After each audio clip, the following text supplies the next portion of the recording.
시청자 여러분 안녕하십니까? 10월 7일 금요일 굿모닝 YTN 1부 시작합니다. 네, 먼저 오늘의 주요 뉴스부터 정리해드립니다. 국민의힘 윤리위원회가 이준석 전 대표에게 당원권 정지 1년 추가 징계를 내렸습니다. 법원이 이 전 대표의 가처분 신청을 기각하면서 정진석 비대위가 효력을 유지하게 된 데 이어 이준석 체제가 사실상 막을 내리면서 국민의힘은 당 정상화에 속도를 낼 수 있게 됐습니다. 북한 군용기 12대가 우리 군이 설정한 특별 감시선을 넘어 시위성 비행을 했습니다. 우리 군은 즉각 전투기 30여 대를 출동시켜 대응했습니다. 윤석열 대통령과 기시다 후미오 일본 총리가 뉴욕 약식회담 이후 16일 만에 전화통화를 했습니다. 양 정상은 북한의 도발에 엄정 대응하고 도발에는 대가가 따른다는 걸 북한에 정확히 전달하자는 데 뜻을 모았습니다. 군 당국이 현무 미사일 사고는 미사일 제어 장치 결함에 따른 거로 보인다고 밝혔습니다. 사고를 둘러싸고 정치권은 연일 공방을 이어갔습니다. 국내 대다수 원자력 발전소의 비상 발전기가 실제 비상 상황에서 화재나 오작동이 일어날 경우 제대로 작동하지 못할 수 있다는 우려가 제기됐습니다. 단독 보도합니다. 고가의 명품 가방이나 의류를 온라인으로 판매하는 플랫폼 업체가 빠르게 성장하고 있지만 소비자들의 불만도 급증하고 있습니다. 환불 거부 사례 등이 속출하면서 공정거래위원회가 현장 조사에 착수했습니다. 프랑스가 러시아의 우크라이나 침공 여파에 따른 에너지 대란 대책으로 공공기관 난방을 일정 수준으로 제한하고 온수 공급을 끊기로 했습니다. 유럽연합은 석유와 천연가스를 판매하는 화석연료 기업을 대상으로 이른바 횡재세를 걷고 전력회사가 일정 수준 이상 이윤을 챙기지 못하도록 하는 이윤 상한제를 시행하기로 했습니다. 태국 어린이집 총기 난사 사건으로 어린이 등 30여 명이 숨졌습니다. 용의자는 마약 사건에 연루돼 해고된 전직 경찰관으로 범행을 저지른 뒤 자신의 아내와 아이까지 살해한 뒤 극단적 선택을 했습니다. 네, 첫 소식입니다.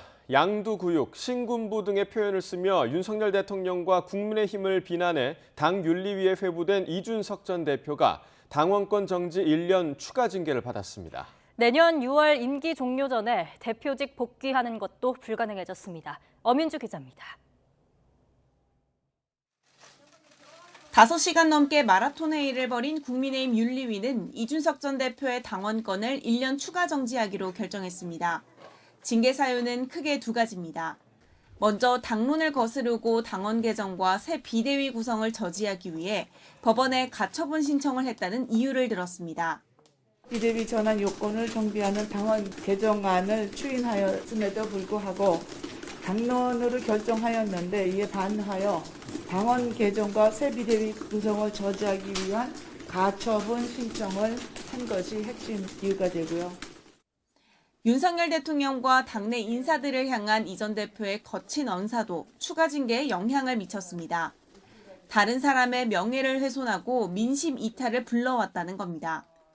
당 소속 의원 등에 대한 지속적인 모욕적 비난적 표현을 사용하며 타인의 명예를 훼손하는 것은 국민의힘 윤리위 규칙 위반. 이 전 대표는 앞서 지난 7월 성접대 증거인멸 교사 의혹으로 내년 1월까지 6개월 동안 당원권이 정지된 상태였습니다. 그런데 이번에 추가로 1년 더 징계가 결정되면서 내후년 1월에야 당원으로서 권리를 행사할 수 있게 됐습니다. 내년 6월까지인 임기 종료 전에 대표직에 복귀하는 것은 물론 내년 초로 예상되는 전당대회 출마도 불가능해졌습니다. 추가 징계 절차가 위법하다며 반발했던 이 전 대표는 당 윤리위의 소명 요구에 끝내 응하지 않았습니다. 출석을 안 했다는 것은 본인의 권리를 본인이 그냥 내려놓으신 거라고 생각을 하면 되겠습니다. 그런데 위원회는 충분한 기회를 드렸고 아직 공식 입장을 내놓지 않은 이 전 대표는 참모들과 향후 대응 방안을 논의할 것으로 알려졌습니다. 대신 이 전 대표와 가까운 허은하 의원이 보수의 자유가 사라진 날이라며 윤리위의 처분을 강하게 비판했습니다. 이런 가운데 지난 8월 당 연찬회 술자리로 물의를 빚은 권성동 전 원내대표는 징계를 받지 않았습니다. 국민의힘 윤리위는 당시 금주령은 공식 행사에 한정됐던 만큼 부적절한 행동이 재발하지 않도록 권 전 원내대표에게 엄중주의를 촉구하기로 했다고 밝혔습니다. YTN 엄윤주입니다. 네, 이처럼 내년 6월 임기가 끝나는 이준석 전 대표의 당원권이 기존 6개월에 더해 추가로 1년 더 정지가 되면서 이 전 대표 체제는 사실상 막을 내렸습니다. 이에 따라 집권 여당의 차기 당권 경쟁도 본격화할 거로 보입니다. 강진원 기자가 보도합니다. 이준석 전 대표는 그동안 당 윤리위의 움직임에 반발하며 추가 징계 절차 자체가 무효라고 주장했습니다. 실제 징계가 내려질 경우 법적 다툼에 나설 가능성도 열어뒀습니다. 제명을 한다는 거는 그거는 진짜 정치 파동을 넘어가지고요. 그거는 제가 역사책에 이름 나올 일입니다. 그 일이 발생하면은 그 상황을 한번 판단해 보겠습니다. 하지만 어제 법원이 정진석 비상대책위 체제에 손을 들어주면서 이 전 대표의 운신폭은 확연히 좁아졌습니다. 다시 송사에 나설 경우 기대되는 실익이 크게 줄어든 겁니다. 설사 법원이 추가 징계가 부당하다며 이 전 대표의 편에 서더라도 앞서 받은 6개월 당원권 정지 효력과 현 비대위는 계속 유지되기 때문입니다. 이준석 체제가 사실상 종지부를 찍었다는 얘기인데 당장 임시 지도부는 새 대표 선출 준비에 본격적으로 나설 태세입니다. 일단 여러 가지 당내 지도 체제의 혼란이 정리가 됐기 때문에 이건 안정적인 지도 체제를 구축하고 확립해서 유력 당권 주자들도 가세했습니다. 김기현 의원은 하루빨리 당을 정상체제로 회복시키는데 앞장서겠다며 치고 나왔고 안철수 의원도 이제는 혼란을 정리할 때라며 당권 도전 의사를 숨기지 않았습니다. 권성동 전 원내대표와 정진석 비대위원장 등 원내 인사는 물론 나경원 전 의원과 유승민 전 의원 등 잠룡들의 발걸음이 빨라질 가능성도 배제할 수 없습니다. 오는 12월 9일 정기국회가 끝난 뒤 준비기간을 거쳐 내년 초 전당대회가 열릴 것으로 예상되는 상황. 차기 대표에겐 2024년 총선 공천권이 주어지는 만큼 전대 룰 등을 둘러싼 유력 주자들의 수싸움은 더욱 치열해질 것으로 보입니다. YTN 강진원입니다.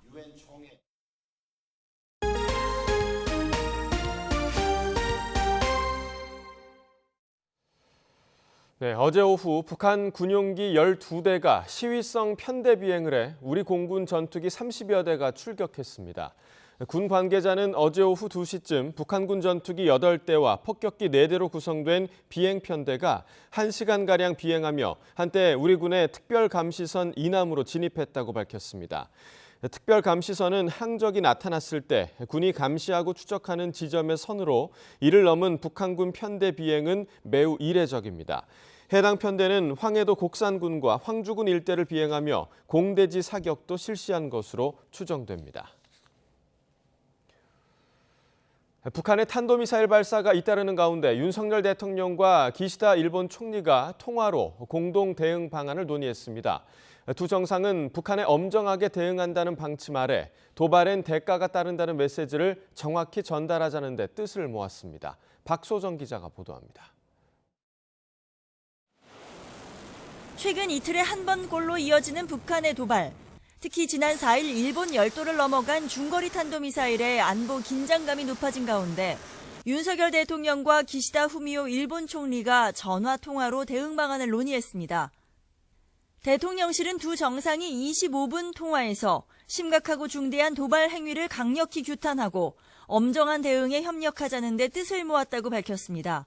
이어 도발에는 대가가 따른다는 메시지를 북한에 정확히 전달해야 한다는 인식을 같이 했다고 전했습니다. 두 정상은 또 양국 관계의 긍정적 흐름을 평가하고 외교적 노력을 계속하기로 하면서 다양한 현안에 수시로 격의 없이 소통하기로 했습니다. 지난 유엔 총회를 계기로 이뤄진 한일 약식 회담 이후 2주 만에 이뤄진 통화인데 대통령실은 기시다 총리의 요청으로 이뤄졌다고 설명했습니다. 윤 대통령은 앞서 출근길 약식 회견에선 강력한 동맹과 협력을 내세워 안보 상황을 자신했습니다.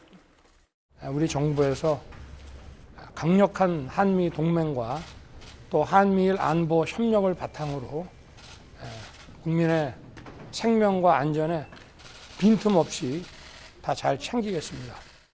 기시다 총리도 통화 이후 약식 회견에서 한미일 안보 협력의 중요성을 확인했다고 발표하고 강제징용 문제에 대해선 논의가 진행 중이며 그 외 과제도 한일 관계를 미래지향적으로 되돌리기 위해 노력할 필요가 있다고 말했습니다. ぜひこうした取り組みを通じて二国間関係、未来志向で考えていきたいと思っています。 윤 대통령은 한일 통화에 앞서서는 존 아퀼리노 미 인도태평양 사령관을 접견하고 로널드 레이건 항모 강습단이 방한해 한미 연합 해상훈련을 실시한 것은 미국의 강력한 확장 억제력을 보여주는 증거라고 평가했고 이에 아퀼리노 사령관은 한미 동맹은 어느 때보다 강력하며 대한민국을 방어하기 위해 모든 노력을 다할 것이라고 화답했습니다. 갈수록 북한의 도발이 잦아지고 거세지는 상황 속에 한미일 간 논의도 분주해지면서 대응 수위가 갈수록 높아지는 모습입니다. YTN 박소정입니다. 현무2 미사일 발사 실패와 관련해서 군 당국은 미사일의 자체 결함 가능성을 추정하고 있다고 밝혔습니다. 낙탄 사고와 관련해 여당은 문재인 정부 책임론을 제기했고 야당은 군의 늑장 대응과 은폐 시도가 문제라고 질타하며 공방을 벌였습니다. 신준명 기자입니다. 김승겸 합참의장은 합동참모본부 국정감사에서 현무2 미사일 낙탄 사고는 현재로선 장치 결함이 원인으로 추정된다고 설명했습니다. 현재 초기 평가는 특정 어떤 장치의 결함으로 평가하고 있습니다. 김 의장은 낙탄이라는 우발적 상황에 대한 조치가 부족해 강릉 주민과 국민에게 심려를 끼쳤다며 고개를 숙였습니다. 그러면서 문제가 있다면 자신이 책임지겠다고 밝혔습니다. 송구하다는 표현이 적절하지 못했으면 제가 죄송하다는 표현으로 다시 저의 마음을 문제가 있다면 제가 책임지겠습니다. 여당은 낙탄 사고로 국민 불안을 조성하게 된 건 오히려 문재인 정부 책임이라고 주장했습니다. 9.19 남북 군사 합의를 지키겠다며 도심에서 떨어져 안전한 강원 고성의 훈련장 사용을 지난 2018년부터 중단하고 강릉 도심에 위치한 군기지에서 미사일을 발사해온 탓이라는 겁니다. 이걸 왜 우격다짐으로 강릉으로 옮겨가지고 강릉 시민을 벌벌 떨게 만드느냐 이걸 질문한 겁니다. 문재인 정부가 밀어붙인 겁니다. 야당 측에선 낙탄 사고로 북한의 웃음거리가 됐다고 비난했습니다. 그러면서 언론과 국민에게 낙탄 사실을 뒤늦게 알렸을 뿐 아니라 은폐하려고 시도한 게 가장 큰 문제라고 지적했습니다. 더 나쁜 것은 늑장 대응과 축소 은폐 대응이 가장 큰 문제라고 봅니다. 일부 민주당 의원들은 국정감사 중 한미일 해상연합훈련이 시작된 사실을 국방위 위원들에게 먼저 알리지 않았다는 이유로 깡통안보라고 비난했습니다. 이에 여당이 군을 심각하게 모독하는 표현이라고 반발하면서 국정감사가 한동안 중단되기도 했습니다. YTN 신준명입니다. 정부 여당의 사퇴 압력을 받고 있는 한상혁 방송통신위원장과 정현주 방송통신심의위원장을 두고 여야는 국정감사장에서 난타전을 벌였습니다. 여당은 과거 방송사 재승인 심사 과정에서 방통위의 직권 남용이 드러났다며 추가 고발을 예고했고 야당은 정부 여당이 독립성을 보장해야 할 기관을 마구잡이식으로 흔들고 있다며 맞섰습니다. 류한웅 기자입니다. 방송통신위원회를 대상으로 한 국정감사에서 여당은 지난 2020년 TV조선 재승인 심사 때 방통위가 의도를 갖고 점수를 낮췄다며 직무유기라고 압박했습니다. 최초의 심사 결과를 뒤집고 점수를 의도적으로 낮게 이렇게 감점을 시켰다는 거는 처음부터 그 불이익이라는 결론을 정해놓고 점수를 조작한 거예요. 야당은 방통위에 대한 감사원 감사가 적법하지 않다며 감사 과정이 공정했는지를 검증해야 한다고 반격했습니다. 과연 구체적이고 명확한 사실관계 확인 없이 감사원을 동원한 마구잡이식 보복이 자행되고 있는 것은 아닌지를 반드시 확인해야 합니다. 윤석열 대통령의 비속어 논란을 두고도 여당은 MBC의 자막 조작이라며 제재를 촉구했고 야당은 언론 탄압이라며 맞섰습니다. 방통위는 MBC의 공공성을 강화하기 위한 규제를 할 것인지 그것이 아니라면 공공성을 저버린 MBC를 민영화할 것인지 대책을 저는 세워야 한다고 보고 있습니다. 잘못은 대통령의 실수인데 또는 대통령의 욕설인데 왜 혼나는 것은 MBC가 돼야 되는지, 그리고 부끄러운 것은 왜 국민이 돼야 되는지. 한상혁 방통위원장은 자신의 거취에 대한 거센 공세에도 임기 고수 입장을 분명히 했습니다. 방송통신위원회의 독립성을 보장하기 위한 것이고, 그 부분은 더 나아가서 이 공영방송의 독립성을 보장하기 위한 제도적 장치라고 생각을 합니다. 논란이 된 비속어 발언 보도에 대해 정현주 방심위원장은 관련 민원이 접수돼 있으며 절차에 따라 심의하겠다고 밝혔습니다. YTN 유환홍입니다. 법무부 감사가 진행된 법사위 국정감사에서는 한동훈 장관과 야당 의원들 사이 뜨거운 설전이 오갔습니다. 검수완박법과 민주당 이재명 대표의 성남FC 후원금 의혹이 도마 위에 올랐습니다. 정유진 기자가 보도합니다. 여야는 본격적인 질의 전부터 감사원에 문재인 전 대통령 서면 조사 통보를 놓고 충돌했습니다.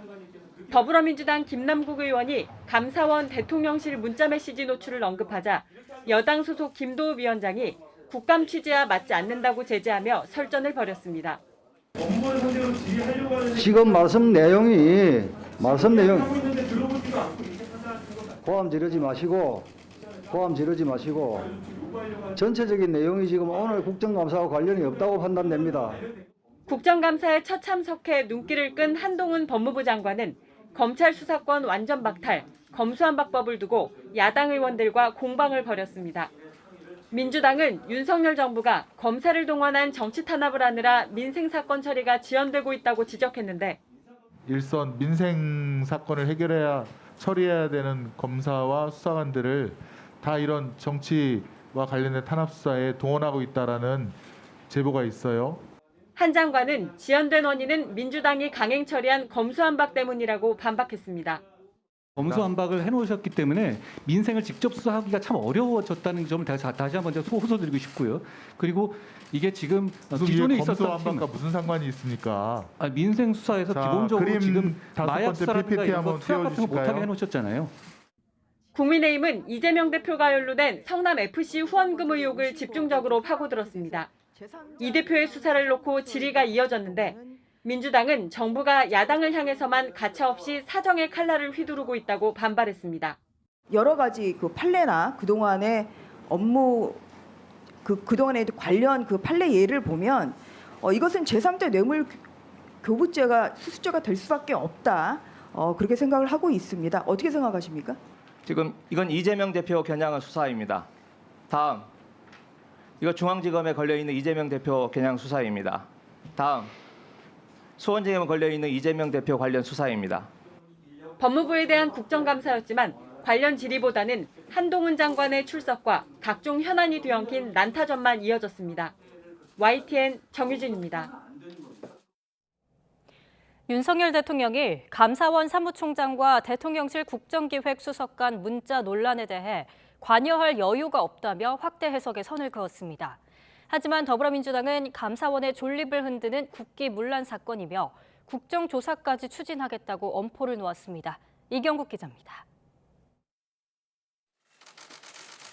윤석열 대통령은 대통령실의 감사원 감사 관여 의혹에 대해 법에도 안 맞고 무리할 필요도 없다 생각한다고 일축했습니다. 감사원의 독립성이 철저한 감사를 위한 것인 만큼 이에 대해 관여할 시간적 여유도 없다고 말했습니다.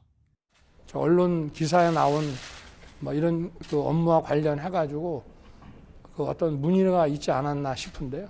그 정도 관여할 만큼의 시간적 여유도 저는 없는 것으로 생각합니다. 이에 대해 더불어민주당은 정권의 사냥개, 반헌법적 국정농단이라는 표현을 쓰며 비판 수위를 끌어올렸습니다. 최재해 감사원장 사퇴, 유병호 사무총장에 대한 해임과 구속수사까지 촉구했는데 이 요구가 받아들여지지 않으면 국정조사를 추진하겠다며 으름장을 놓았습니다. 대통령실과 감사원의 유착은 정치적 중립이라는 감사원의 존립 근거를 흔드는 일대 국기문란 사건입니다. 반면 국민의힘 지도부는 관련 논란이 야당의 확대 해석이자 정치 공세라면서 공개 대응을 자제하고 있습니다. 그러면서 감사원의 서면 조사 요청을 거부한 문 전 대통령을 감싸기 위해 지푸라기라도 잡고 빠져나오려는 거라고 주장했습니다.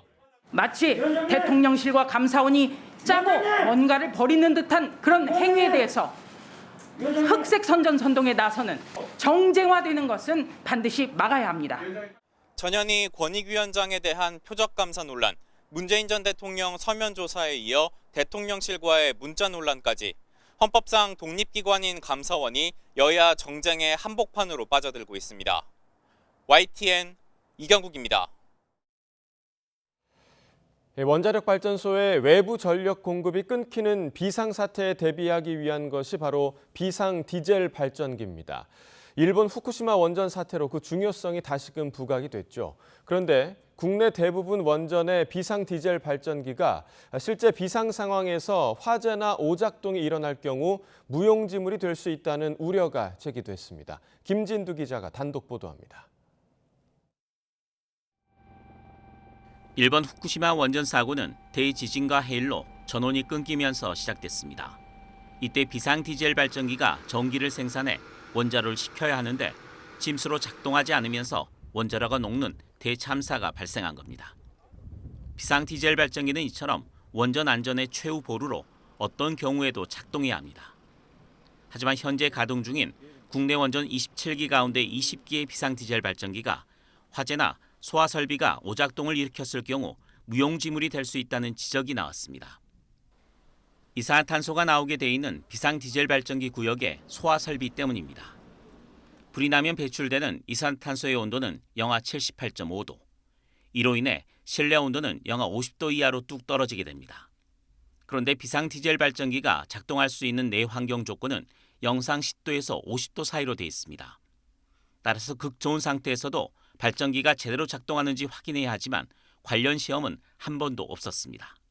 100회의 기동 및 부하 시험을 해서 한 번도 실패 없이 정상 작동해야 원자력 발전소에 사용할 수가 있습니다. 그런데 이산화탄소가 방출되는 극저온의 열악한 환경에서도 제대로 기기 작동이 가능한지 여부를 확인하는 시험을 한 사례는 단 한 군데도 없습니다. 심지어 이산화탄소 소화 설비는 원전의 안전 규정도 명백하게 위반하도록 설계돼 있습니다. 이산화탄소 소화 설비는 화재가 감지되면 자동 폐쇄 장치로 해당 구역을 우선 격리합니다. 이어 그 위치에 밸브를 개방시켜 이산화탄소를 방출해 불을 끄게 됩니다. 이 과정에서 작동하는 자동 폐쇄 장치는 원자로 시설 중 안전등급, 소화 설비는 비안전 등급으로 분류된 설비입니다.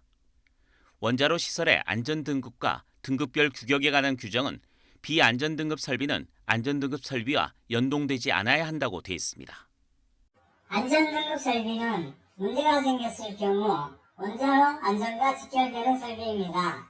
그런데 덜 중요한 비안전 설비가 안전 설비를 작동시킨다는 건 말이 안 되는 거죠.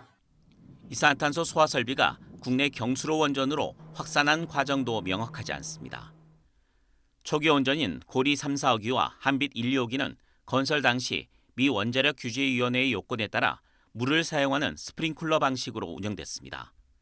하지만 이후 국내 주도로 건설한 한빛 3, 4호기부터는 소화 설비 방식이 모두 이산화탄소로 바뀌었습니다. 그런데 가장 최근에 건설돼 운영허가 심사에 들어간 신고리 5, 6호기는 안전 문제로 다시 스프링클러 방식을 선택했습니다. 누가 어떤 과정을 거쳐 물에서 극저온의 이산화탄소 방식으로 바꿨는지 모릅니다. 그런데 아무도 문제를 지적하지 않다가 신고리 5, 6호기에서 다시 물로 바꾼 건 무슨 이유일까요? 이런 문제 제기에 대해 원자력안전위원회는 극좋은 상황에서 비상 디젤 발전기의 가동 시험을 한 적은 없다고 시인했습니다. 비안전 설비와 안전 설비의 연동과 관련해서는 연결될 수 있다는 규정을 제시했지만 단순 연결과 다른 설비를 작동하는 연동은 완전히 다른 개념이어서 엄격히 규정을 지켜야 한다고 전문가들은 지적했습니다. 비상 디젤 발전기는 2대가 가동 중이어서 문제가 생겨도 충분히 대응할 수 있다는 주장도 있습니다.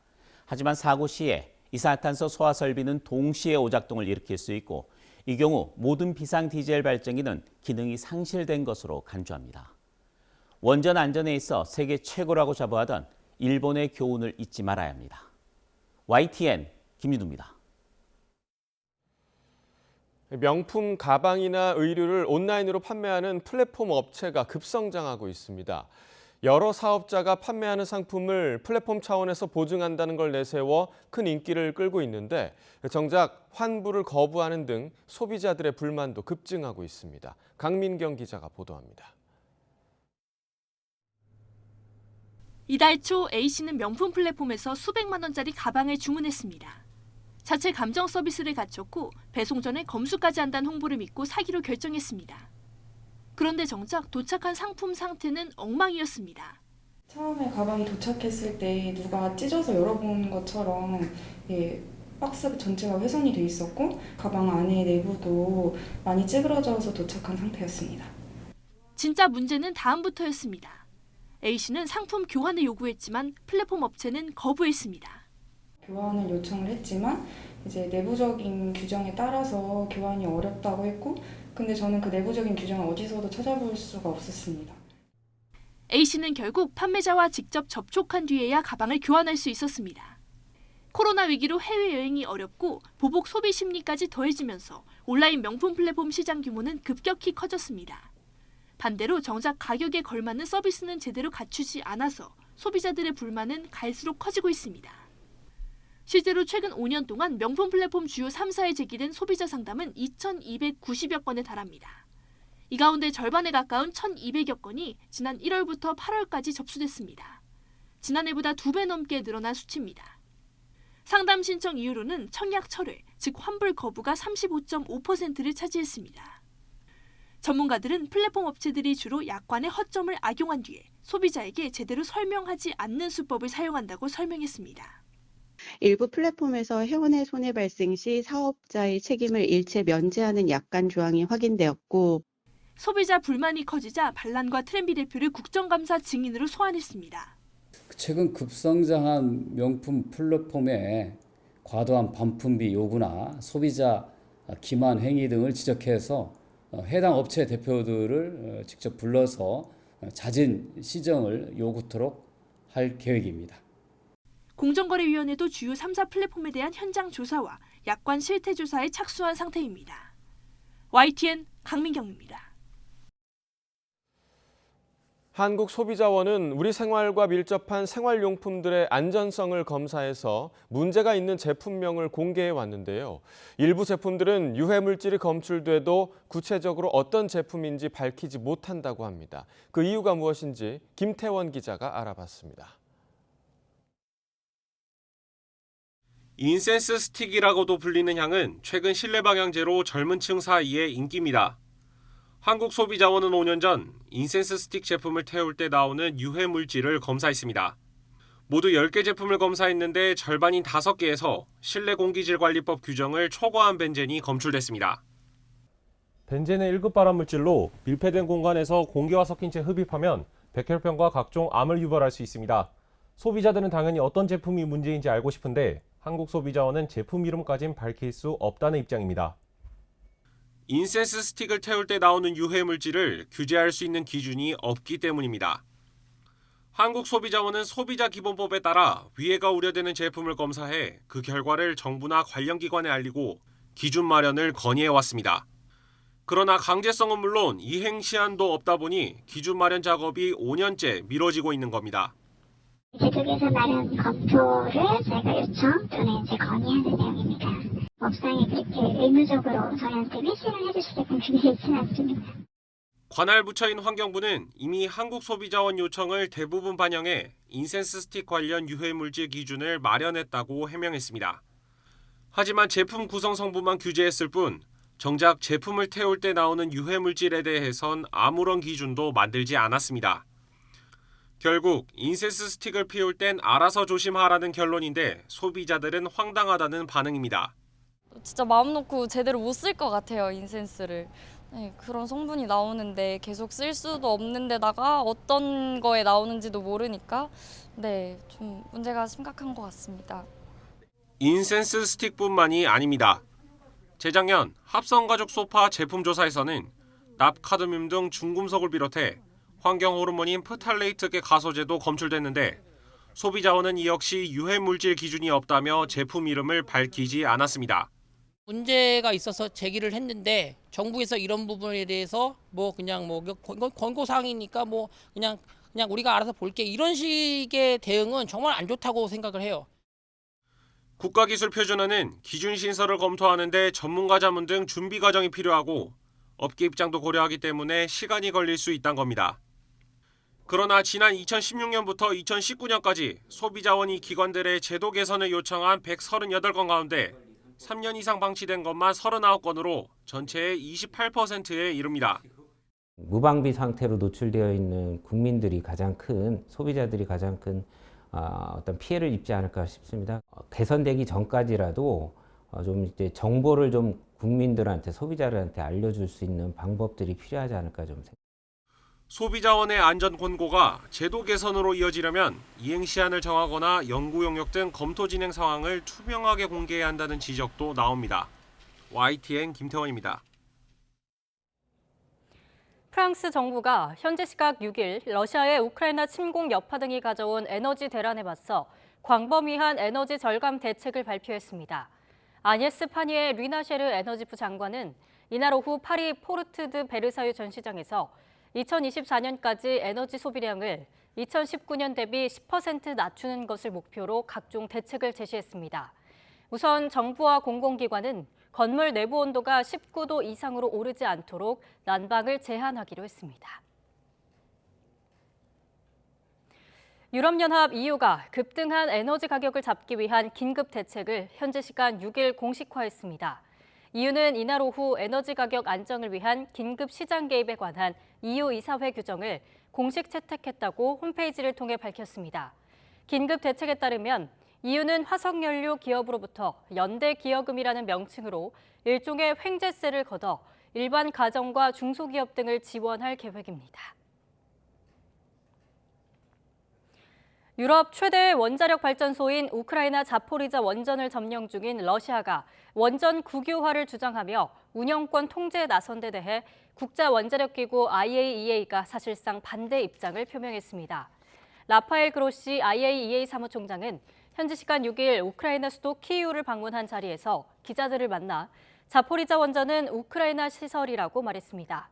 그로시 사무총장은 이날 푸틴 러시아 대통령이 자포리자 원전 운영을 통제하라고 명령했다고 언급하면서 이건 국제법과 관련된 문제이며 우크라이나 국영 원전 기업인 에네르고 아톰에게 원전 소유권이 있는 것이 명백하다고 덧붙였습니다.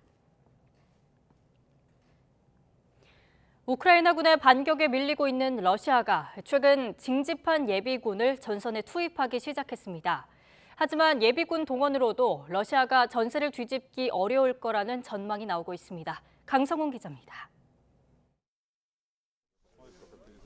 우크라이나 도네츠크의 러시아 점령지에서 최근 징집된 예비군들이 모여 있습니다. 로켓 추진형 유탄 발사기에 실탄을 장착하고 가상의 목표물에 발사하는 훈련을 받는 중입니다. Мобилизация это такая штука, где особо-то не спрашивают. Конечно, хотелось бы, чтобы ничего этого не было. Хотелось бы дома находиться. Надо, значит, надо. 다른 훈련장에서는 소총을 쏘며 전진하는 기본 군사 훈련이 실시되고 있습니다.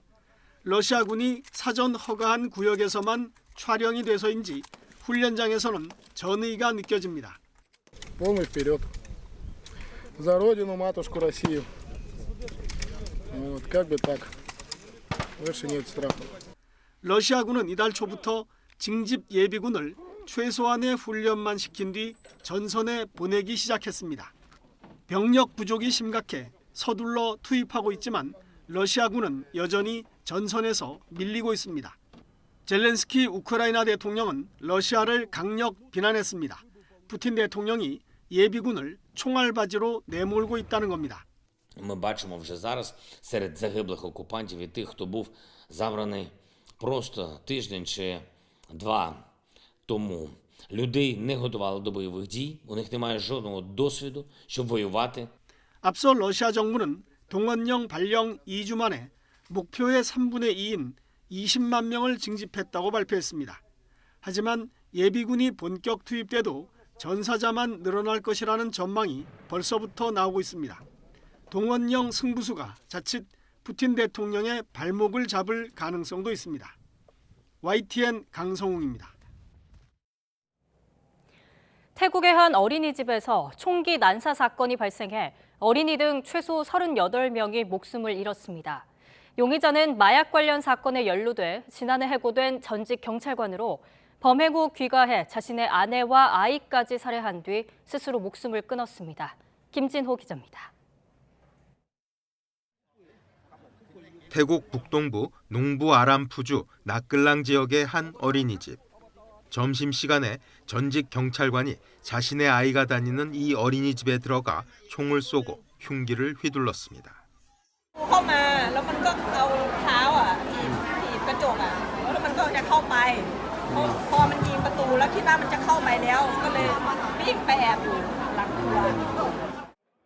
용의자는 흉기를 사용해 어린아이들을 살해한 뒤 어른들에게는 총을 난사한 것으로 알려졌습니다. 이 공격으로 어린이 22명을 포함해 최소 38명이 숨졌습니다. 2살에서 5살 사이에 아이를 대상으로 운영하는 어린이집이어서 아동들의 피해가 특히 컸습니다. 범행 후에는 귀가해 자신의 아내와 아이까지 살해한 뒤 스스로 목숨을 끊었습니다. 희생자 외에 용의자와 가족까지 포함하면 40명이 넘게 숨진 것입니다. 태국 경찰은 용의자가 마약 사건에 연루돼 지난해 해고된 전직 경찰관으로 재판 스트레스와 환각 때문에 범행을 저지른 것으로 보고 있습니다.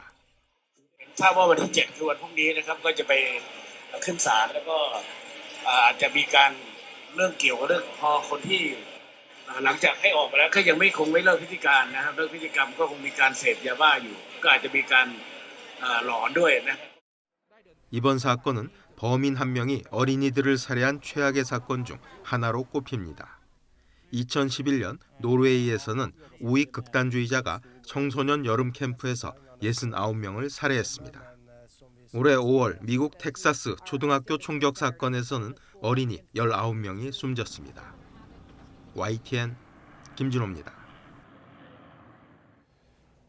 프로야구 창원 경기에서 NC가 4연승으로 신락 같은 5위 싸움을 이어갔습니다. NC는 선발 투수 루친스키가 잘 던지고 손아섭이 7년 연속 150안타 대기록을 작성하며 SSG를 6대1로 꺾었습니다. 5위 기아는 박동원이 8회 역전 결승포를 터뜨리면서 LG를 눌러 가을 야구 매직 넘버를 1로 줄였습니다. 남은 두 경기에서 1승만 거두거나 3게임을 남긴 6위 NC가 1패만 해도 5위를 확정합니다. 프로축구 전북 현대가 울산 현대를 꺾고 2년 만에 FA컵 결승에 진출했습니다. 전북은 울산에서 열린 준결승전에서 연장에서 터진 조규성의 결승골로 2대1 역전승을 거뒀습니다. 2년 만에 FA컵 결승에 진출하며 통산 5번째 우승에 도전합니다. 또 다른 4강전에서는 서울이 연장 후반 추가 시간에 터진 나상호의 극적인 결승골로 대구를 1대0으로 이겼습니다. 프로농구 수원 KT가 MG 새마을금고 컵대회 4강에 마지막으로 합류했습니다. KT는 경남 통영체육관에서 열린 B조 예선 3차전에서 KCC를 94대 77로 크게 이기고 2연승으로 조 1위를 차지했습니다. 이로써 프로농구 컵대회 4강은 KT와 고양 캐롯, 창원 LG와 울산 현대 모비스의 대결로 치러지게 됐습니다.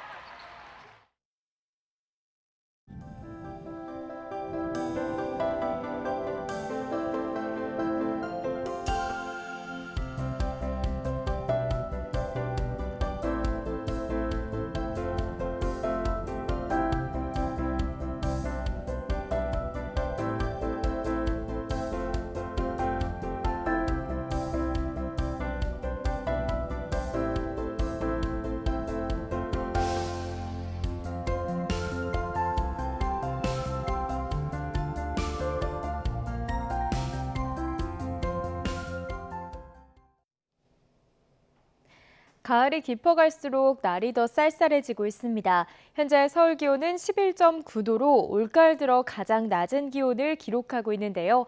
낮 동안에도 19도에 머무르면서 예년 기온을 4도가량 밑돌겠습니다.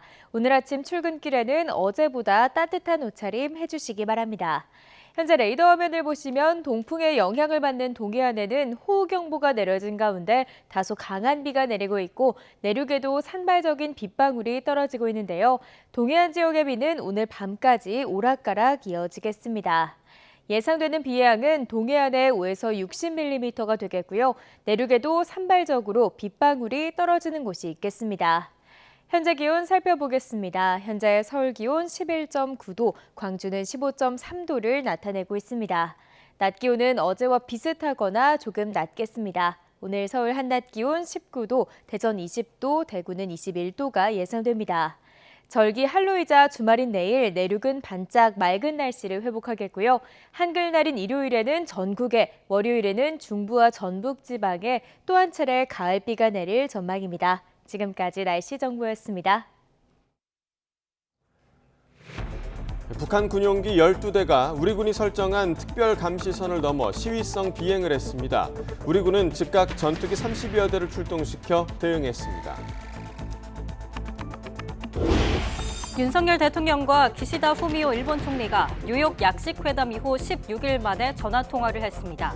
양 정상은 북한의 도발에 엄정 대응하고 도발에는 대가가 따른다는 걸 북한에 정확히 전달하자는 데 뜻을 모았습니다. 국민의힘 윤리위원회가 이준석 전 대표에게 당원권 정지 1년 추가 징계를 내렸습니다. 법원이 이 전 대표의 가처분 신청을 기각하면서 정진석 비대위가 효력을 유지하게 된 데 이어 이준석 체제가 사실상 막을 내리면서 국민의힘은 당 정상화에 속도를 낼 수 있게 됐습니다. 국제통화기금 IMF가 세계 경제 성장률이 더 둔화할 거로 내다보면서 내년 성장률 전망치를 하향 조정하겠다고 밝혔습니다. 미국을 비롯한 주요국의 경기 침체를 경고하기도 했습니다. 법무부가 이달에 출소하는 미성년자 연쇄 성폭행범 김근식 등 고위험자에게 신형 전자발찌를 채울 계획이라고 밝혔습니다. 새 전자발찌는 외형까지 금속으로 하고 금속 내장재도 현행 7겹에서 15겹으로 늘려 쉽게 절단되지 않도록 강화할 예정입니다. 태국 어린이집 총기 난사 사건으로 어린이 등 30여 명이 숨졌습니다. 용의자는 마약 사건에 연루돼 해고된 전직 경찰관으로 범행을 저지른 뒤 자신의 아내와 아이까지 살해한 뒤 극단적 선택을 했습니다. 굿모닝 YTN 이어갑니다. 북한 군용기 12대가 편대를 이루어 특별감시선 이남으로 시위성 비행을 했습니다. 공대지 미사일 사격 훈련도 병행한 거로 보이는데 우리 군은 F-15K 등 전투기 30여 대를 동원해 즉각 대응했습니다. 한현희 기자입니다. 북한 군용기 12대가 편대를 이뤄 시위성 비행을 한 건 오후 2시쯤입니다. 폭격기 4대와 전투기 8대가 편대를 이뤄 특별감시선 이남으로 비행을 한 겁니다. 특별감시선은 북쪽에서 항적이 포착되면 우리 군이 감시, 대응하기 위한 차원에서 설정해 놓은 선으로 9.19 군사합의에서 설정한 비행 금지 구역보다 더 북쪽에 있습니다. 북한군이 이 선을 넘자 우리 군은 F-15K 전투기 등 공중 채공 전력과 긴급 출격한 후속 전력 30여 대로 대응했습니다. 북한군의 시위성 편대 비행과 우리 군의 대응 상황은 1시간여가량 지속된 것으로 전해졌는데 북한군은 공대지 사격 훈련까지 병행해 실시한 것으로 군 당국은 추정하고 있습니다. 북한 전투기가 이렇게 편대를 이루어 시위성 비행을 한 적은 최근 1년 사이 처음인 이례적인 것으로 알려졌습니다. 가장 큰 이유는 역시 항모 전단을 동원한 훈련에 대한 반발이다 생각을 하고요. 북한이 공군 전력이 우리랑은 비교가 안 될 정도로 열등합니다. 그럼에도 공군 전력을 썼다라는 것은 자신들이 갖고 있는 모든 수단을 동원해서라도 이 대남 위협과 한반도의 긴장을 조성할 수 있다라는 것을 일종의 보여주는. 이런 가운데 동해에서는 한미일 3국이 북한의 핵미사일 위협에 대응하는 훈련을 진행했습니다. 북한의 탄도미사일 도발에 대응하기 위한 미사일 방어 훈련으로 한미일은 북한의 탄도미사일 도발 상황을 상정하고 표적 정보 공유를 통해 탐지와 추적, 요격 절차를 수달했습니다. YTN 한현입니다. 윤석열 대통령과 기시다 후미오 일본 총리가 전화 통화를 통해 북한의 무모한 도발이 중단돼야 하고 도발에는 대가가 따른다는 메시지를 북한에 정확히 전달해야 한다는 데 인식을 같이 했습니다. 대통령실은 기시다 총리의 요청으로 두 정상이 어제 오후 5시 35분부터 6시까지 25분 동안 통화를 했고 이 같은 공동 대응 방안을 논의했다고 밝혔습니다. 우선 두 정상은 북한 탄도미사일 발사가 심각하고 중대한 도발 행위라고 강력히 규탄하면서 북한에 대해 엄정하게 대응할 수 있도록 한일 양국이 협력해 나가자는 데 뜻을 모았습니다. 어젯밤 11시쯤 경북 성주 주한미군 사드 기지에 레이더와 발사체로 추정되는 군 장비가 반입됐습니다. 해당 장비들은 최근 경기 오산 기지에 반입된 거로 알려진 레이더와 미사일 수송 차량 등인 거로 전해졌습니다. 신범철 국방부 차관은 국방부 국정감사에서 오산 기지에 들어온 사드 장비와 관련해 사드를 추가 배치하는 것은 아니라며 일부 장비의 경우 업그레이드 차원에서 교체해야 하는 거로 알고 있다고 전했습니다. 양두구육 또 신군부 등의 표현을 쓰면서 윤석열 대통령과 국민의힘을 비난해 당윤리위에 회부된 이준석 전 대표가 당원권 정지 1년의 추가 징계를 받았습니다. 이양희 국민의힘 윤리위원장은 오늘 새벽 윤리위 회의를 마친 뒤 기자들과 만나 이같이 결정했다고 밝혔습니다. 이 윤리위원장은 당이 지난 8월 30일 의원총회를 통해 새 비대위 전환 개정안을 추인했는데도 이 전 대표는 당원 개정과 새 비대위 구성을 저지하기 위해 법원에 가처분 신청을 했다고 징계 이유를 설명했습니다. 국민의힘 윤리위는 이와 함께 지난 8월 당 연찬회에서 술자리를 가져 물의를 빚은 권성동 전 원내대표에게는 엄중주의를 촉구하기로 했습니다. 이준석 전 국민의힘 대표가 당 윤리위의 추가 징계에 대해 아직 공식 입장을 내지 않은 가운데 이 전 대표와 가까운 허은하 의원은 이준석 개인이 아닌 보수의 자유가 사라진 날이라며 윤리위를 비판했습니다. 허 의원은 오늘 징계 결과가 발표된 이후 자신의 SNS에 자유 없는 보수는 힘에 의해 지배되는 권위주의에 불과할 뿐이라며 이같이 적었습니다. 이어 국민의힘은 국민은 없고 힘만 있는 일방통행 정당이 됐다며 비상식적인 권위와 공정하지 않은 힘과의 싸움에서 결코 되돌아서지 않겠다고 밝혔습니다. 법원이 국민의힘 정진석 비대위의 직무 효력을 일단 인정했습니다. 이에 대해 국민의힘은 당연한 결정이라는 반응을 보였는데요.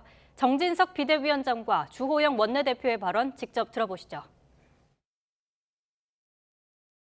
법원의 현명한 판단에 감사드립니다. 당내 분란으로 인해서 오랫동안 국민 여러분과 당원 동지 여러분들께 심려를 끼쳐드렸습니다. 이제 집권 여당의 지도체제를 안정적으로 확립해서 윤석열 정부의 성공을 튼실하게 뒷받침하기 위해 만전을 기해 나가겠습니다. 정당의 이 자율적인 결정을 사법부가 관여해서도 안 되고 이번 결정은 당연한 거지만은 지난번 가처분도 잘못된 거예요. 당이 안정을 찾아서 당의 지도 체제가 구축됐다는 데서 당으로서는 아주 잘된 일이고요. 그다음에 이 이후의 법정 대응은 이준석 전 대표가 하면 우리도 따라서 대응하는 그런 일인데 이 대표가 더 이상 이제 그걸 안 했으면 좋겠어요. 대장동과 위례 신도시 개발 의혹을 수사하는 검찰이 당시 성남시장이었던 이재명 민주당 대표와 민간 사업자들의 이해관계는 일치했다며 구체적인 관여 여부를 수사하고 있다고 밝혔습니다. 한동훈 법무부 장관은 이 대표를 겨냥한 검찰 수사가 편향적이라는 주장에 대해 보복이나 표적 수사라는 프레임 자체가 말이 안 된다고 반박했습니다. 나혜인 기자입니다. 이재명 성남시의 부동산 개발 특혜 의혹을 재수사하는 검찰은 일단 대장동과 위례신도시 사업 모두 이 대표의 승인 절차를 거쳤다는 점을 분명히 했습니다. 당시 이 대표의 주요 공약이었던 만큼 막대한 이익을 노리고 뛰어든 민간 사업자들과 이해관계가 같았다고 강조했습니다. 사업을 성사시켜야 할 동기가 충분했다는 겁니다. 특히 위례 사업의 경우 성남시가 시의회 반대 때문에 포기한다고 공식 발표까지 해놓고 물밑에선 유동규 전 본부장을 통해 비밀리에 계속 추진했다고 주장했습니다. 검찰은 다만 이 대표가 대장동 일당과 특혜를 공모했는지는 증거 관계를 잘 살펴 판단할 문제라고 말을 아꼈습니다.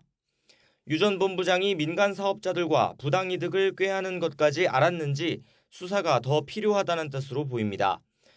위례신도시 비리 혐의로 이들을 추가 기소하며 유 전 본부장이 이 대표에게 사업 자료를 직접 보고하려 했다는 발언도 공소장에 적었지만 실제 보고가 이루어졌는지는 밝히지 못했습니다. 이 대표를 겨냥한 수사가 정치 탄압이자 보복 수사라는 민주당 주장에는 한동훈 법무부 장관이 대신 반박했습니다. 지난 정부 때처럼 청와대 캐비넷을 뒤져서 대변인이 발표한다든가 실장이 발표한다든가 아니면 적폐청산 TF를 부서마다 꾸려가지고 이렇게 없는 걸 후벼 파서 만들어내는 것이 아니거든요. 보복이라든가 뭐 어떤 그런 표적이라는 프레임 자체가 일반적으로 그렇게 상식적으로 형성되는 구도는 아니라고 생각합니다. 검찰은 추가 기소된 정영학 회계사나 구속 상태인 유동규, 남욱 일당을 상대로도 필요한 수사를 이어가고 있습니다. 이 대표의 관여 여부를 규명하려면 당사자인 이들의 진술이 무엇보다 중요한 단서가 될 수 있기 때문입니다. 검찰은 유 전 본부장 등이 앞서 소환에 불응했을 땐 체포해 조사하기도 했지만 현재 추가로 체포영장을 청구할 필요까진 없어 보인다고 설명했습니다. YTN 나인입니다. 쌍방울그룹과 이화영 전 경기도 평화부지사의 유착 의혹을 수사하는 검찰이 이 전 부지사가 설립한 동북아 평화경제협회를 압수수색했습니다. 현 이사장은 민주당 이해찬 전 대표인데 검찰이 경기도와 쌍방울의 유착 의혹 쪽으로 수사를 확대하고 있습니다. 윤성훈 기자의 보도입니다. 여의도 국회 앞 동북아 평화경제협회 사무실에서 검찰 수사관들이 빠져나옵니다. 쌍방울 의혹을 수사하는 검찰이 압수수색을 통해 추가 자료 확보에 나선 겁니다. 어떤 거 지금 확보해서 가시는 겁니까? 집중 표적이 된 건 동북아 평화경제협회 사무처장인 A씨 사무실이었습니다. A씨는 이화영 전 경기도 평화부지사가 재임할 당시 경기도 대북 관련 사업을 총괄했던 국장급 인사로 알려졌습니다. 동북아 평화경제협회는 얼마 전 구속된 이 전 부지사가 설립한 단체로 현재는 민주당 이해찬 전 대표가 이사장을 맡고 있습니다. 이해찬 전 대표도 압수수색 과정을 직접 지켜봤습니다. 검찰은 이 전 부지사의 비서관으로 근무했던 경기도청 공공기관 담당관실 B팀장의 사무실도 압수수색했습니다. 이 전 부지사를 보좌하며 경기도 대북 관련 사업을 맡았던 A씨와 B씨를 동시에 겨냥한 겁니다. 검찰이 이 전 부지사와 쌍방울의 유착 의혹을 넘어 경기도와 쌍방울의 유착 의혹으로 수사 범위를 넓히는 모양새입니다. 그동안 검찰은 이 전 부지사가 대가를 받고 쌍방울 그룹의 대북 지원 사업을 도왔다는 의혹을 수사해왔습니다. 이 전 부지사가 지난 2018년 경기도 평화부지사로 취임한 이후 석 달 만에 동북아 평화경제협회는 국회에서 북한 광물자원 개발 포럼을 개최했고 이듬해엔 광물자원 협력 기획을 주요 사업으로 설정했습니다. 비슷한 시기 공교롭게도 이 전 부지사가 사회이사로 있던 쌍방울은 계열사 나노스를 통해 북한 광물 개발 사업 진출 계획을 발표했습니다. 이후 나노스는 북한으로부터 광물 사업권을 약정받아 주가 상승 효과를 누리기도 했습니다. 이 전 부지사는 지난 2018년 8월부터 올해 초까지 쌍방울로부터 법인카드 등 뇌물 2억 5천여만 원을 수수한 혐의로 최근 구속됐습니다. 결국 검찰의 관심은 민주당 이재명 대표가 경기지사로 있을 때 어디까지 개입했는지에 쏠려 있는 것으로 보입니다. YTN 윤성훈입니다. 정부가 대통령 공약사항인 여성가족부 폐지 등을 담은 정부 조직 개편안을 확정해 발표했습니다. 국가보훈처는 국가보훈부로 격상하고 외교부 장관 소속으로 재외동포청을 신설하는 내용도 포함됐습니다.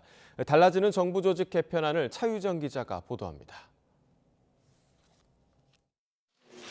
정부 조직 개편안 핵심은 대통령 대표 공약이었던 여성가족부 폐지입니다.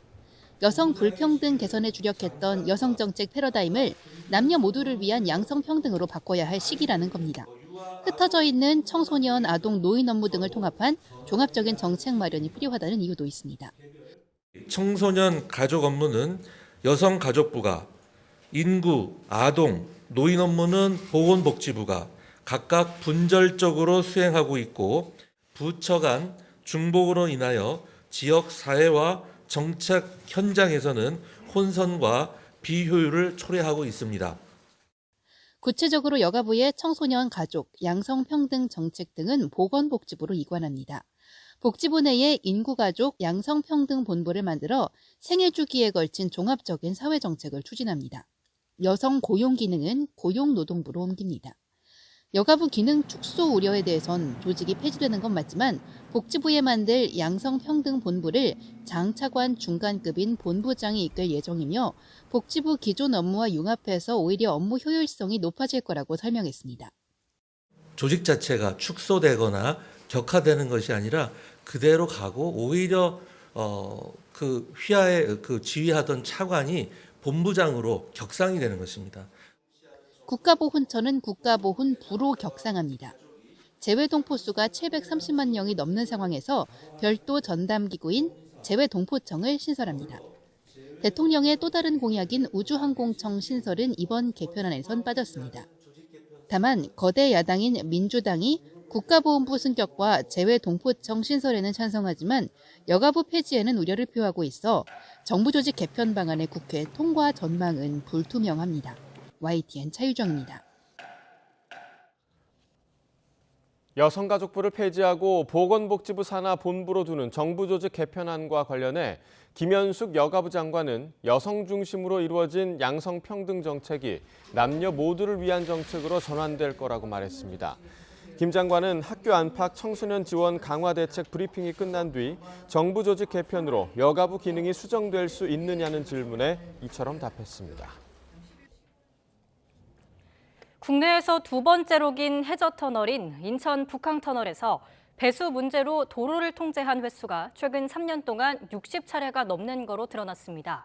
바닷물이 제대로 빠지지 않는 것 아니냐는 지적이 제기되면서 시공사가 정밀 조사에 착수하기로 했습니다.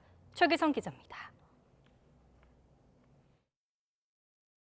지난 6월 인천 북항터널 내부 모습입니다. 총 길이가 5.5km에 달하는 터널 안 도로에 물이 고이면서 이용자들이 큰 불편을 겪었습니다.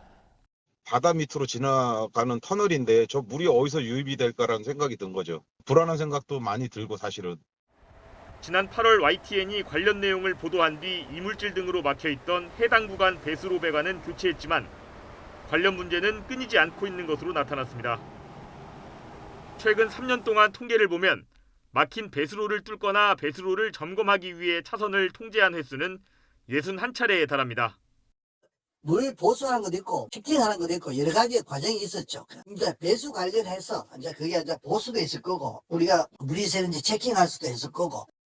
해저터널은 깊은 지점이 바다 밑 40m 안반층을 지나도록 설계됐는데 하루 평균 5,000톤에 달하는 바닷물이 터널로 들어오면 배수 펌프로 빼내는 방식입니다. 국내 최장 해저터널인 보령터널 역시 9,000톤 넘는 바닷물을 배수 펌프로 매일 퍼내고 있습니다. 이론대로라면 물고임 현상 등이 없어야 하지만 비슷한 일이 반복되자 시공사가 정밀조사에 나서기로 했습니다. 터널을 시공한 포스코건설은 노면 젖음 현상에 대한 원인 규명과 개선 대책 마련을 위한 조사를 터널 관련 전문기관과 협의하고 있다면서 10월 중 조사를 시작하겠다고 설명했습니다. 또 2012년 착공 당시 기준으로 보면 설계나 시공상 하자는 없다고 해명했습니다. 하루 5만 명이 이용하는 이 중요한 터널이 바닷물이 샌다? 정말 안전에 문제가 있다고 생각합니다. 설계상 문제인지 구조상 문제인지 아니면은 방수를 잘못한 건지 원인이 먼저 나와줘야 합니다. 조사 결과는 12월 중에 발표될 예정입니다. YTN 최기성입니다. 충남 서산에서 가정폭력에 시달리던 여성이 남편에게 무참히 살해당한 사건이 있었습니다. 앞서 경찰이 분리 조치도 하고 법원에서 접근 금지 명령도 내렸지만 끔찍한 범죄를 막기에는 부족했습니다. 양동훈 기자입니다. 남편이 휘두른 흉기에 숨진 여성은 지난 한 달 동안 4차례나 경찰에 가정폭력 신고를 했습니다. 지난달 6일 처음 피해자가 흉기로 상해를 당했을 때 경찰이 바로 피해자 보호 조치를 했지만 범행을 막지 못했습니다. 스마트워치를 지급하고 파출소 순찰차가 순찰을 도는 등 범죄 피해자 안전조치를 실시하였음에도 이런 불의의 사고가 일어난 점에 대해서 안타깝게 생각합니다. 법원으로부터 받아낸 접근 금지 명령도 소용없었습니다. 피의자는 법원의 접근 금지 명령을 위반한 혐의로 경찰 조사를 받던 도중 아내가 일하고 있는 이곳 가게를 또 찾아와 범행을 저질렀습니다. 신당역 스토킹 살인 사건과 마찬가지로 이 사건도 경찰 신고와 보호 조치가 있었지만 결과적으로 보호막이 되지 못한 겁니다. 전문가들은 경찰이 더 적극적인 분리 조치로 피해자 보호에 나섰어야 했다고 지적합니다. 한 달 전 피해자를 상대로 한 흉기 상해 건은 피의자가 어지럼증이나 변호사 일정을 핑계로 미루면서 아직 조사조차 이뤄지지 않았습니다. 총 신고가 4번이 됐고 그 중간에는 특수상해도 있었고요. 이런 상황에서 경찰이 긴급체포 등을 해서 조사를 하고 영장을 쳐서 구속을 시킬 수 있는 방법들도 있었는데 접근 금지 명령이 좀 더 실질적으로 작용할 수 있도록 처벌 강화와 제도 개선을 주장하는 목소리도 나옵니다. 접근 금지 명령을 내릴 만큼 위험한 가해자라면은 위치 추적 장치를 같이 부과하여서 피해자가 안전할 수 있도록 미국, 영국, 프랑스, 스페인 그리고 호주 등에서는 이미 이런 제도를 시행하고 있습니다. 구속된 피의자는 술에 취해 잘 기억이 나지 않는다면서 계획된 범행은 아니었다고 주장했습니다. 범죄 미리 계획하신 거예요? 아닙니다. 아내와 자녀에게 하실 말씀 없으세요? 죄송합니다. 가해자가 피해자를 지속해서 괴롭히다 끝내 참사로 이어지는 가정폭력과 스토킹 문제. 범죄가 생길 때마다 반복되는 전문가들의 지적을 적극적으로 고민해봐야 할 때입니다. YTN 양동훈입니다. 여성을 스토킹 끝에 살해한 이른바 신당역 스토킹 살인범 전주환이 재판에 넘겨졌습니다. 서울중앙지검 전담수사팀은 특가법상 보복살인과 정보통신망법 위반, 개인정보보호법 위반, 주거침입 등의 혐의로 전주환을 구속 기소했습니다. 검찰은 통합심리분석 결과 폭력 범죄 재범 위험성이 높은 수준으로 평가돼 위치 추적 전자장치 부착 명령도 함께 청구했다고 밝혔습니다. 한동훈 법무부 장관이 고위험 성범죄자들의 재범을 막기 위해서 금속 내장재를 15겹으로 늘린 특수 전자발찌를 준비하고 있다고 밝혔습니다. 출소를 앞둔 아동 성범죄자 김근식에게도 새 전자발찌를 부착할 거라고 말했는데요. 직접 들어보겠습니다. 지금 전자발찌를 제가 손에 들고 있는데요. 외관상을 한번 보면 이게 국민들은 이게 쉽게 절단이 되어지고 쉽게 도주가 가능하지 않을까 하는 우려가 있을 수도 있을 것 같은데 고위험자용 전자장치, 그러니까 스트랩의 내장재를 7겹이거든요, 지금. 근데 15겹으로 늘리고 외형적으로 보면 이게 좀 만만해 보이거든요. 자를 수 있어 보이기도 하고. 예, 그렇습니다. 그러니까 외형 자체를 금속으로 아예 해서 그런 욕구 자체를 조금 줄이는 고위험자 김근식 같은 사람이 나가게 되면 연말부터 이거를 내년 정도부터는 이런 이 전자발찌를 사용할 수 있도록 한번 준비하고 있습니다. 국산 가상화폐 루나 테라 폭락 사태로 검찰 수사를 받는 테라폼랩스 직원에 대한 구속영장이 기각됐습니다. 서울 남부지방법원은 자본시장법 위반과 사기, 배임 등 혐의를 받는 테라폼랩스 업무총괄팀장 유모 씨에 대한 구속영장을 기각했습니다. 재판부는 다수 피해자에게 거액의 피해를 초래한 사건의 죄질이 무겁지만 유 씨의 입사 시기와 회사 내 지위를 고려할 때 범행에 관여한 범위나 책임 등의 다툼의 여지가 있다고 설명했습니다. 투자 리딩방이라고 들어보셨습니까? SNS와 단체 채팅방을 이용하는 사기 수법인데요. 경찰 사이버수사대가 1년 6개월 수사 끝에 50명이 넘는 사기범 일당을 붙잡았습니다. 지환 기자입니다. 사기범들이 관리한 수백 개 카카오톡 단체 채팅방입니다. 누군가 재테크에 관심 있다, 문의해본 사람이 있느냐고 묻습니다. 그러자 컨설팅을 받은 후 바로 50만 원 수익을 냈다는 답글이 올라옵니다. 평범한 단톡방 대화 같지만 사실 둘 다 사기범들이 올린 글입니다. 5만 원 지폐 수십 장이나 돈 뭉치를 인증 사진이나 영상으로 올리기도 합니다. 솔깃한 피해자들이 채팅방에 글을 남기면 곧바로 상담원을 배정해 현혹하고 사기를 치는 겁니다. 누가 속겠나 싶겠지만 피해자만 270명, 확인된 피해액은 130억 원에 달합니다.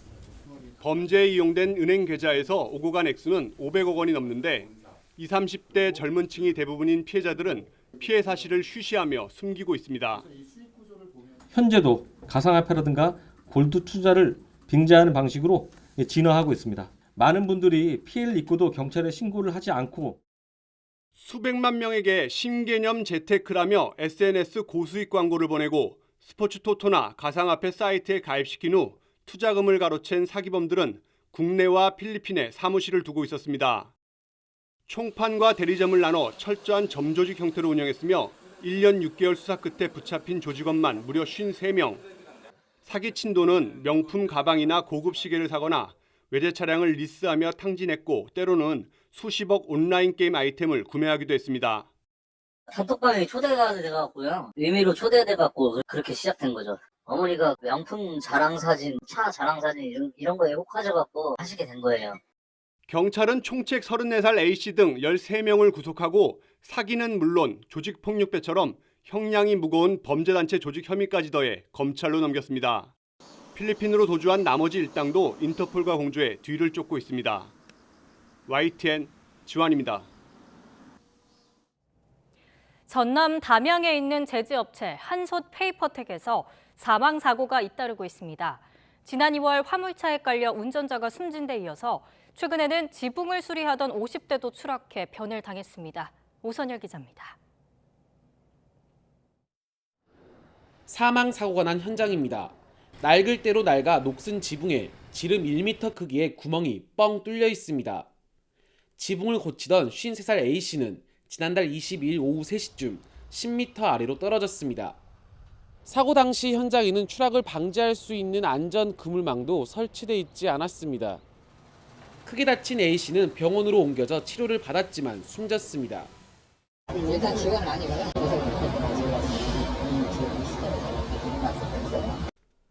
변을 당한 A씨는 공장 측이 외주업체를 통해 지붕 수리를 맡긴 일용직 근로자였습니다. 사고 현장에는 안전고리를 걸 수 있는 지지대조차 없는 등 사업주가 설치해야 하는 안전장치는 없었습니다. 노후가 됐고 또 이번 태풍으로 해서 상당히 좀 피해가 있었는가 봐요. 공무상 84이면은 거기에 중점적으로 저희들이 수사를 하고 있고. 한솔 페이퍼텍에선 지난 2월에도 짐을 내리던 화물차가 갑자기 넘어지면서 60대 운전자가 깔려 숨졌습니다. 당시 어찌된 일인지 대형 유압식 징카는 떨어져 나간 상태였습니다. 눈으로 봐도 기본적인 조치조차 되지 않는 이런 상황에서 사망사고가 발생하는 이런 일들이 특히나 중소사업장에서 끊이지 않고 발생하는 게 지금 현실이거든요. 기본적인 안전에 대한 인식이 바로 잡히지 않고서는 이런 안타까운 사고들이 줄지 않을 거라고. 경찰과 고용노동부는 패널을 건네받다가 추락했다는 동료 작업자의 진술을 토대로 안전수칙 준수 여부와 계약관계 등을 조사하고 있습니다. YTN 오선열입니다.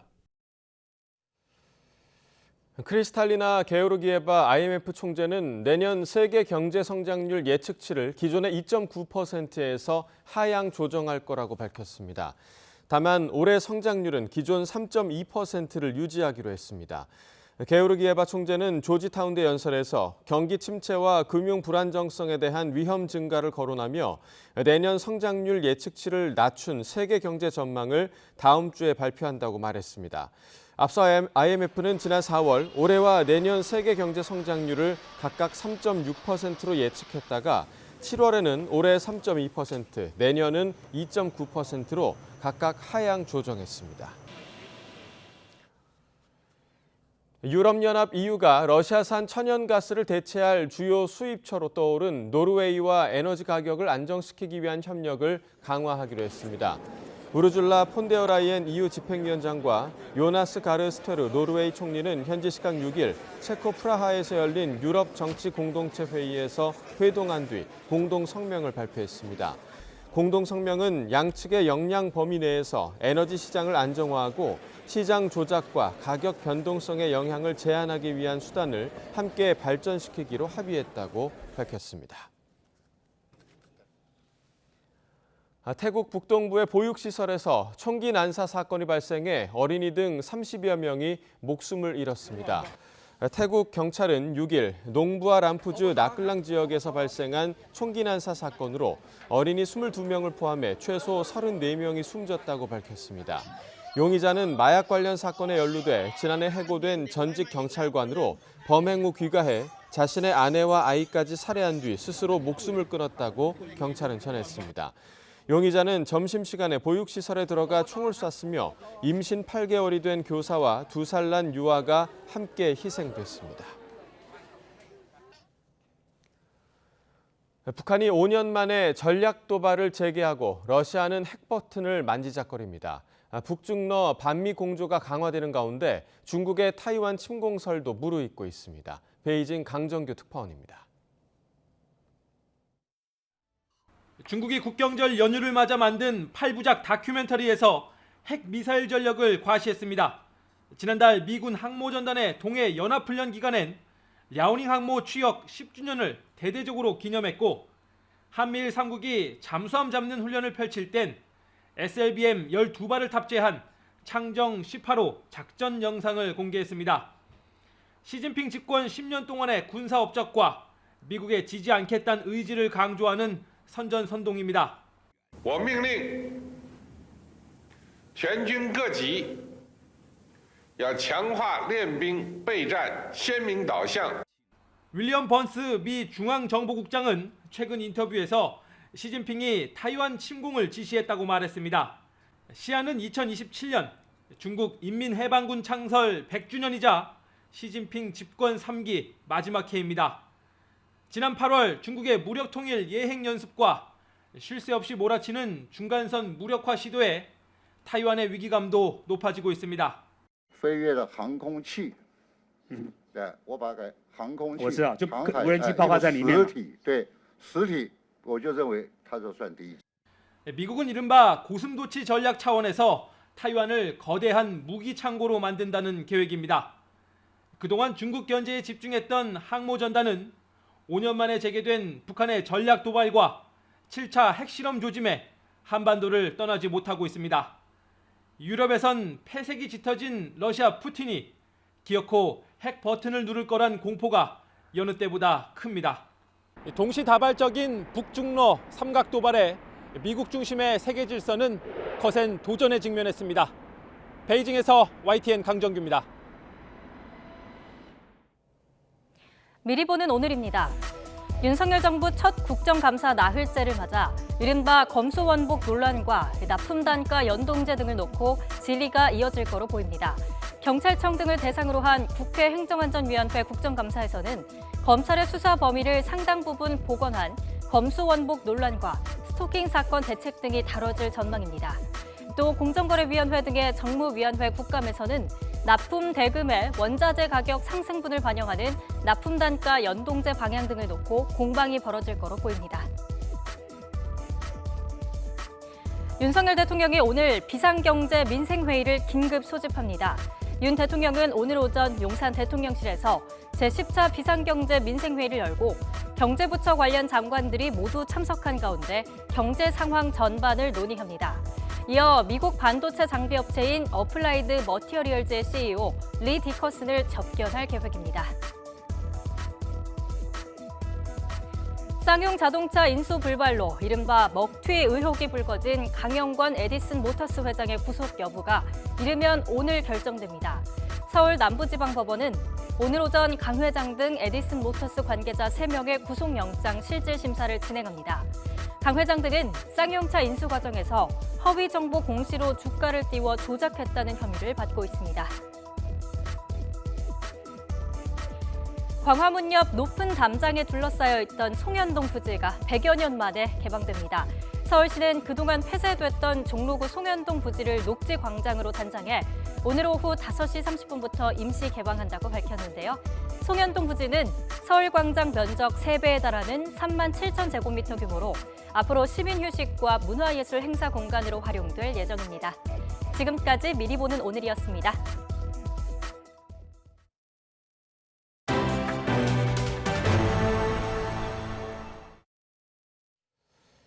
부산국제영화제에서 올해의 아시아 영화인상을 수상한 양조위 배우가 본인이 선택한 출연작들과 함께 관객들을 만납니다. 이 양조위 씨는 K 콘텐츠의 성공이 기쁘다며 기회가 된다면 송강호, 전도연 배우와 함께 작품을 해보고 싶다고 말했습니다. 홍상희 기자입니다. 3년 만에 정상 개최된 부산국제영화제에서 올해 아시아 영화인상을 수상한 홍콩의 양조위 배우. 레드카펫에 등장하자 관객들은 환호와 박수로 아시아 대표 배우를 환영했습니다.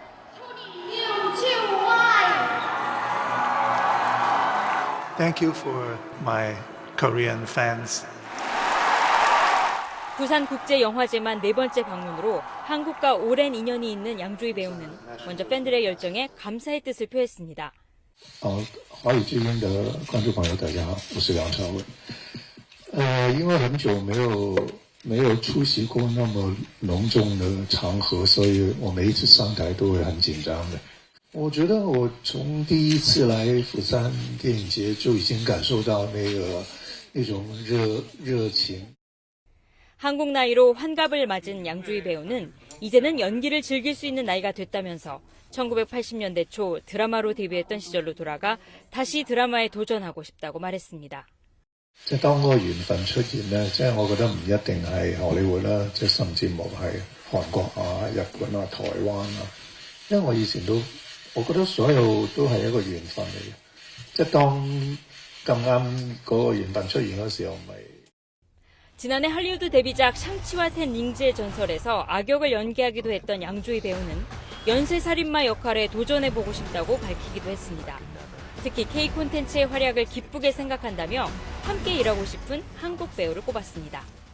我其實一直都好欣賞宋康昊同埋全導演，咁係好希望有機會可以同佢哋可以拍到一部電影。 이번 부산국제영화제에서는 아시아 배우 최초로 칸 영화제 나무주연상을 받았던 화양연화와 한국에서 최초로 공개되는 암화, 해피투게더 등 양조위 배우가 직접 선정한 출연작 6편이 상영됩니다. 또 야외 무대에서 오픈토크를 통해 관객들과도 만납니다. YTN 홍상입니다. 서울시가 서울 세계 불꽃 축제가 열리는 내일 인근 도로를 통제하고 지하철 버스 운행을 늘립니다. 시는 이번 축제가 코로나 사태 이후 3년 만에 열리는 행사인 만큼 100만 명에 가까운 인파가 몰릴 것으로 예상했습니다. 시는 원활한 행사 진행을 위해 여의 동로와 여의 상류 나들목을 통제하고 교차로와 자동차 전용 도로에는 차량 소통 관리를 위해 경찰과 모범 운전자 780여 명을 투입합니다.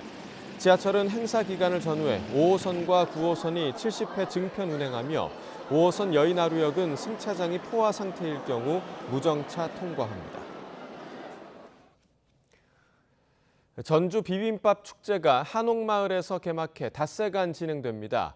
전주 비빔밥 축제는 유네스코 음식 창의 도시인 전북 전주를 대표하는 미식 축제로 3년 만에 대면 행사로 전환해 치러집니다. 올해 축제는 다채로운 전주, 맛에 미치다를 슬로건으로 20여 개 프로그램으로 꾸며집니다. 대형마트 의무 휴업 규제 개선과 중소유통업계 상생 발전을 논의하기 위한 대중소유통상생협의회가 출범했습니다. 산업통상자원부는 정부와 이해관계자가 한자리에 모여 상생협력을 모색하기 위해 이 같은 협의회를 구성했다고 밝혔습니다. 협의회는 최근 온라인 중심으로 재편된 유통 환경에 대응해 중소유통업계 역량 강화 지원 방안과 업계 간 수용 가능한 합리적인 수준의 제도 개선 방안을 논의하기로 했습니다.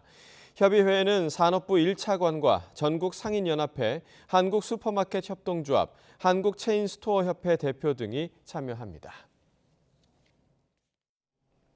하루가 다르게 날이 쌀쌀해지고 있습니다. 현재 서울 기온은 11.9도로 올가을 최저 기온을 기록하고 있는데요. 한낮에도 19도에 머무르면서 종일 예년보다 쌀쌀한 날씨가 이어지겠습니다. 오늘 외출하실 때는 따뜻한 외투 챙기셔서 체온 조절 잘해주시기 바랍니다. 현재 레이더 화면을 보시면 동풍이 부는 동해안에는 호우경보가 내려진 가운데 시간당 20에서 30mm의 장대비가 집중되고 있습니다. 또 그 밖의 내륙에도 산발적인 빗방울이 떨어지고 있는데요. 동해안 지역의 비는 오늘 밤까지 오락가락 이어지겠습니다. 예상되는 비의 양은 동해안에 5에서 60mm가 되겠고요. 내륙에도 산발적으로 빗방울이 떨어지는 곳이 있겠습니다. 현재 기온 살펴보겠습니다. 현재 서울 기온 11.9도, 광주는 15.3도를 나타내고 있습니다. 낮 기온은 어제와 비슷하거나 조금 낮겠습니다. 오늘 서울 한낮 기온 19도, 대전 20도, 대구는 21도가 예상됩니다. 절기 한로이자 주말인 내일 내륙은 반짝 맑은 날씨를 회복하겠고요. 한글날인 일요일에는 전국에, 월요일에는 중부와 전북 지방에 또 한 차례 가을비가 내릴 전망입니다. 지금까지 날씨 정보였습니다.